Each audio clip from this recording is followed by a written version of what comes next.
ಎಷ್ಟೇ ಕಷ್ಟ ಆದ್ರೂ ಸರಿ, ಕಷ್ಟನ ಇಷ್ಟಪಟ್ಟು ಅನುಭವಿಸ್ತೀನಿ. ಸುಳ್ಳು ಹೇಳಿ ಯಾರನ್ನು ಮೋಸ ಮಾಡಲ್ಲ. ಯಾಕಂದ್ರೆ ನಾನು ಸಂಪಾದನೆ ಮಾಡ್ಬೇಕಾಗಿರೋದು ಸಕ್ಸಸ್ನೇ ಹೊರತು ಸಿಂಪತಿನಲ್ಲ. ಸುಲಭವಾಗಿ ಸಿಕ್ಕಿದ್ದು ಸಕ್ಸಸ್ ಅಲ್ಲ, ದಾರಿಯಲ್ಲಿ ಸಿಕ್ಕಿದ್ದು ಸಂಪಾದನೆ ಅಲ್ಲ, ಮೋಸ ಮಾಡ್ಕಿದ್ದು ಗೆಲುವಲ್ಲ, ಯಾಮಾಸಿ ಕಟ್ಟಿದ ಸಾಮ್ರಾಜ್ಯ ಅಲ್ಲ. ಸರ್ ದಯವಿಟ್ಟು ಕ್ಯಾಮ್ರಾಗಳಿಗೆ ಅಡ್ಡ ಬರಬೇಡಿ. ನಾನು ಈ ಲೈಫಲ್ಲಿ ಸೋತ್ರು ಗೆಲ್ಲೋಕ್ಕೋಸ್ಕರ ಅಡ್ಡದಾರಿ ಹಿಡಿಯಲ್ಲ ಅನ್ನೋ ತೃಪ್ತಿ ಸದಾ ಕಾಲ ನನ್ನ ಮೀಸೆ ತುದಿ ಮೇಲೆ ಆಗ್ತಾ ಇರುತ್ತೆ ಸರ್. ಎದ್ರು ಸರಿ ಬಿದ್ದು ಸರಿ ಎತ್ತೋ ಕಾಲನ್ನ, ಸೋತ್ರು ಸರಿ ಗೆದ್ರು ಸರಿ ತಿರುಗಿಸೋ ಮೀಸೆನ ಅಂತ ಒಂದು ಡೈಲಾಗ್ ಅವ್ರನ್ನ ಬರ್ತಾ ನನಗೆ. ಸೊ ವಿಷ್ಣುಪ್ರಿಯ ಮತ್ತೆ ಬರ್ದಾಗಿದ್ರೆ ನಾನು ಒಬ್ರು ನಿಲ್ಲಿ ನಾನು ವೇದಿಕೆ ಮೇಲೆ ಜೊತೆಗೆ ನನ್ನ ಸಪ್ತಮಿಗೌಡ ನನ್ನ ಫ್ರೆಂಡ್ ಪಾಪ ಕೇಳಿದ ತಕ್ಷಣ ನಾನು ಫೋನ್ ಮಾಡಿ ಹೇಳಿದೆ ಈಗ ಬರಬೇಕು ಅಂತ. ಸೊ ಬಂದರು, thank you, that's very sweet of you to come. ಜೊತೆಗೆ ನಮ್ಮ ಕವಿಗಳು. ಸೊ ಈ ಸಿನಿಮಾದಲ್ಲಿ ಯಾರು ಹಾಡು ಬಂದಿಲ್ಲ ಅಂದ್ರೆ ನಾನು ಏನಕ್ಕೆ ಕವಿಗಳು ಬರಬೇಕು ಅಂದ್ರೆ ಅದ್ಭುತವಾದ ಹಾಡುಗಳನ್ನ ಕನ್ನಡ ಫಿಲ್ಮ್ ಇಂಡಸ್ಟ್ರಿ ಕೊಟ್ಟಿರೋದು ಕವಿಗಳು. Fantastic songs. ಸೊ ಅಂತ ಅಮೇಝಿಂಗ್ ಲಿರಿಕ್ ರೈಟರ್ ಬಂದು ನಮ್ಮ ಸಾಂಗ್ ನೋಡಿದಾಗ ಅವ್ರಿಗೊಂದು ಫೀಲ್ ಏನಿರುತ್ತೆ ಅದನ್ನ ಹೇಳಿದಾಗ I think it is very good. So thank you ಕವಿಗಳು ಬಂದಿರೋಕ್ಕೆ. ಜೊತೆದಾಗಿ ಇಲ್ಲಿ ನನ್ನ ಸ್ನೇಹಿತರು ಚಂದ್ರಣ್ಣ ಹೇಮಂತ್ ಬಂದಿದ್ದಾರೆ. ಯಾವಾಗ ನನಗೆ ಸಿನಿಮಾ ಬಿಟ್ಟು ಆಫ್ಲೈನ್ ಏನಾರ ಮಾಡೋದು ನೀನು ನಾನು ಜೊತೆಗೆ ಇರ್ತೀನಿ ಅಂತ ಹೇಳ ಅಂತ ನನಗೆ ಅಣ್ಣನ ಸ್ಥಾನದಲ್ಲಿ ನಿಂತಿರೋಂಥ ನನ್ನ ಬ್ರದರ್ಸ್ಗೆ ಥ್ಯಾಂಕ್ ಯು ಹೇಳಕ್ಕೆ ಇಷ್ಟಪಡ್ತೀನಿ. ಈ ಸ್ಟೇಜ್ ನಾನು ನಿಜವಾಗ್ಲೂ ಒಂದು ಅಂತೀನಿ, ಯಾವಾಗ್ಲೂ 6 ವರ್ಷಕ್ಕೆ 2 ಸಿನಿಮಾ ಮಾಡಿರೋದು ನಾನು. ಏಪ್ರಿಲ್ ಬಂದು 6 ವರ್ಷ 2 ಸಿನಿಮಾ ಮಾಡಿರೋದು. ಆದರೂ ನಾನು ಯಾವತ್ತೂ ನನ್ನ ಸಿನಿಮಾ ಬಿಟ್ಟು ಜನ ಕಾಸು ಕೊಟ್ಟು ಕರ್ಸಿ ಜಗ ಅನ್ಸೋನಲ್ಲ, ಇಲ್ಲಾಂದ್ರೆ ಪಬ್ಲಿಸಿಟಿಗೋಸ್ಕರ ಯಾರ ಜೊತೆನೆ ಇದ್ದು ಹೆಸರು ಮಾಡ್ಕೋಬೇಕು ಅಂತ ಇಂಟೆನ್ಷನ್ ಇರೋ ಹುಡುಗ ಅಂತೂ ಅಲ್ಲ.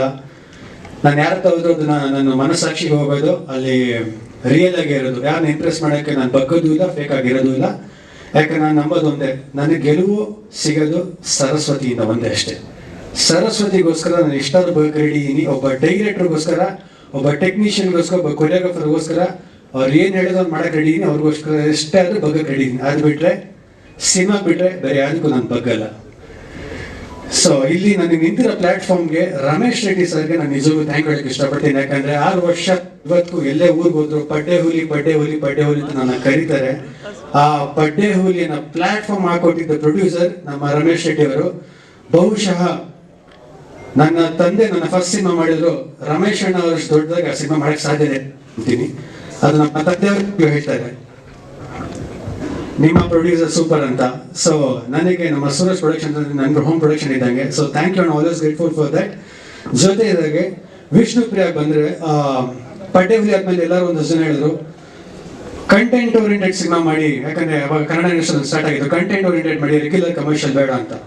ಸೊ ವಿ ಕೆ ಪ್ರಕಾಶ್ ಸರ್ನ ಮೀಟ್ ಮಾಡಿದೆ. ವಿ ಕೆ ಪ್ರಕಾಶ್ ಸರ್ ಸಿಕ್ಬಿಟ್ಟು ಒಂದ್ಸತಿ ಹೇಳಿದ್ರು, you are doing commercial movies because I come from a land of Malayalam cinema.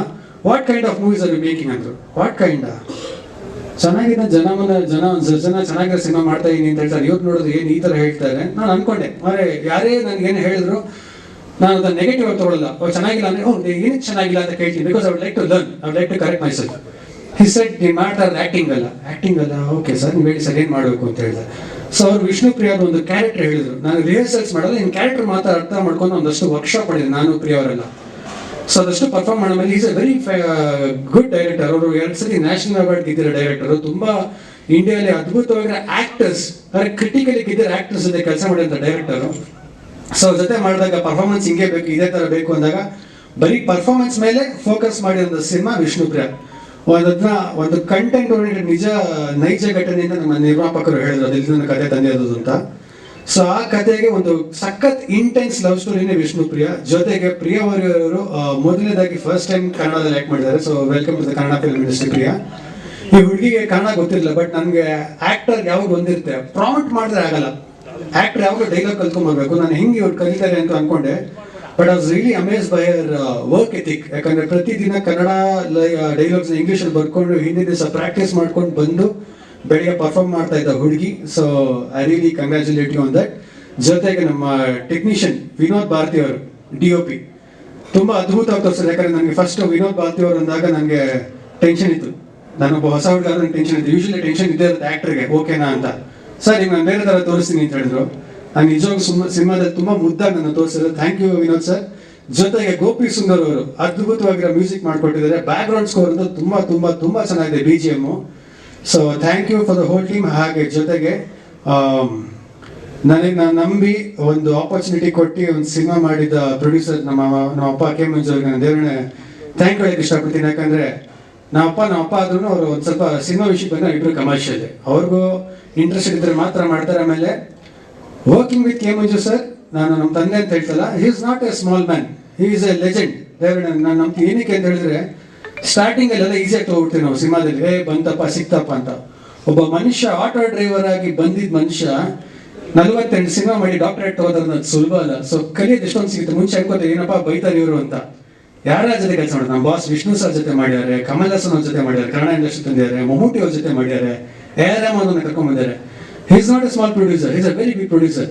2019 ಇನ್ನೂ 4-5 ಒಂದ್ಸತಿ ಹಾರ್ಟ್ ಸರ್ಜರಿ ಆದ್ಮೇಲೆ ನಾವು ಹೇಳಿದೆ ದಯವಿಟ್ಟು ಸಿನಿಮಾ ಸ್ವಲ್ಪ ಕಡಿಮೆ ಮಾಡಿ ಅಚೀವ್ ಮಾಡಿದ್ರೆ ಬಿಡಿ ಅಂತ. ಸೊ ಅವ್ರಿಗೊಂದು ಸಖತ್ ಸಿನಿಮಾ ಸೆನ್ಸಿನ ಒಂದು ಒಳ್ಳೆ ಕಥೆ ಮಾಡಿಸಿದ್ರು. ಫಸ್ಟ್ ನಂಗೆ ಮಾಡಕ್ಕೆ ಇಷ್ಟ ಆಗಲ್ಲ ಅದನ್ನ, ಬಟ್ ಇವತ್ತು ಸಿನಿಮಾ ನೋಡಿದ್ರೆ ಒಂದು ರೆಗ್ಯುಲರ್ ಕಮರ್ಷಿಯಲ್ ಬಿಟ್ಟು ಒಂದು ಕಂಟೆಂಟ್ ಓರಿಯೆಂಟೆಡ್ ಮೂವಿ ಜೊತೆ ಒಂದು ಕಮರ್ಷಿಯಲ್ ಆಸ್ಪೆಕ್ಟ್ ಇಟ್ಕೊಂಡು ಬಂದಿರೋಂಥ ಸಿನಿಮಾ ಕತೆ ಕೊಡ್ಸೋದಕ್ಕೆ ಥ್ಯಾಂಕ್ ಹೇಳಕ್ಕೆ ಇಷ್ಟಪಡ್ತೀನಿ. ಜೊತೆಯಾಗಿ ಒಂದೇ ಹೇಳಕ್ಕೆ ಇಷ್ಟಪಡೋದಂದ್ರೆ ಪ್ರತಿಯೊಬ್ಬ ಹುಡುಗರು ಕನ್ನಡ ಇಂಡಸ್ಟ್ರಿಯಲ್ಲಿ ಇವತ್ತು ಹೊಸಬ್ರು ಒಳ್ಳೊಳ್ಳೆ ಸಿನಿಮಾಗಳನ್ನ ಮಾಡಿ ಮುಂದೆ ಬರೋಕ್ಕೆ ಪ್ರಯತ್ನ ಪಡ್ತಾ ಇದೀವಿ. ನಾನು ನಮ್ಮ ಆಡಿಯನ್ಸ್ ಅಲ್ಲಿ ಕೇಳ್ಕೊಡೋದಿಲ್ಲ, ಹೇಳೋದೇನು ಅಂತ ಹೇಳಿದ್ರೆ ಒಳ್ಳೆ ಟ್ಯಾಲೆಂಟ್ಸ್ ಬಂದಾಗ ಸಪೋರ್ಟ್ ಮಾಡಿ, ಹೇಳಕ್ಕೆ ಚೆನ್ನಾಗಿರುತ್ತೆ ಇದು ಮಾಡಿ ಅದು ಮಾಡಿ ಅಂತ ಮಾಡಿದವ್ರಿಗೆ ಸಪೋರ್ಟ್ ಮಾಡಿದಾಗ ಏನಾಗುತ್ತೆ ಅಂದ್ರೆ ಇನ್ನು 10 ಜನಕ್ಕೆ ಚಾನ್ಸಸ್ ಸಿಗುತ್ತೆ. ಆಮೇಲೆ ಮಾಡಿರೋಂಥವ್ರಿಗೂ ಇನ್ನು 5 ಚಾನ್ಸಸ್ ಸಿಗುತ್ತೆ. ಯಾಕಂದ್ರೆ ವಿತ್ ಆಲ್ ಅವರ್ ಹಾರ್ಟ್ ಅನ್ಸು ನಾವು ಕೆಲಸ ಮಾಡ್ತೀವಿ. ನನಗೆ ಸಿನಿಮಾ ಬಿಟ್ಟರೆ ಬೇರೆ ಗೊತ್ತಿಲ್ಲ. ನಂಗೆ ತುಂಬಾ ಜನ ಹೇಳ್ತಾರೆ, ಯಾಕಪ್ಪ ಒಂದು ಸಿನಿಮಾ ಮಾಡ್ತೀಯಾ, ಆರಾಮಾಗಿ ಒಂದು ಪಪ್ ಮಾಡ್ಬಿಡು ನಿಮ್ದಾಗಿರೋದು ಅಂತ. ನನಗೆ ಕಾಸು ಊಟ ಮಾಡಕ್ಕೆ ಹಾಕೊಳ್ಳೋ ಬಟ್ಟೆ ಅಷ್ಟೇ ಸಾಕು, ನಂಗೆ ಅದು ಬಿಟ್ಟರೆ ಕಾಸು ನೆಸೆಸರಿ ಇಲ್ಲ. ನನಗೆ ಸಖತ್ ಖುಷಿ ಸಿಗೋದೇನು ಅಂತ ಹೇಳಿದ್ರೆ ಓಕೆ ಕಟ್ ಅಂತ ನಮಗೆ ಬಂದು ಮಾನಿಟರ್ ಪ್ಲೇ ಬ್ಯಾಕ್ ಅಂತ ಹೇಳಿದಾಗ ಒಂದು ಪ್ಲೇ ಬ್ಯಾಕ್ ನೋಡ್ತೀವಲ್ಲ, ಆ ಪ್ಲೇ ಬ್ಯಾಕ್ ನೋಡಿದಾಗ ಆಗ ಖುಷಿ ನಮ್ಮ ಅಮ್ಮನಾಡೆ ನಂಗೆ ಬೇರೆ ಏನಿಲ್ಲ.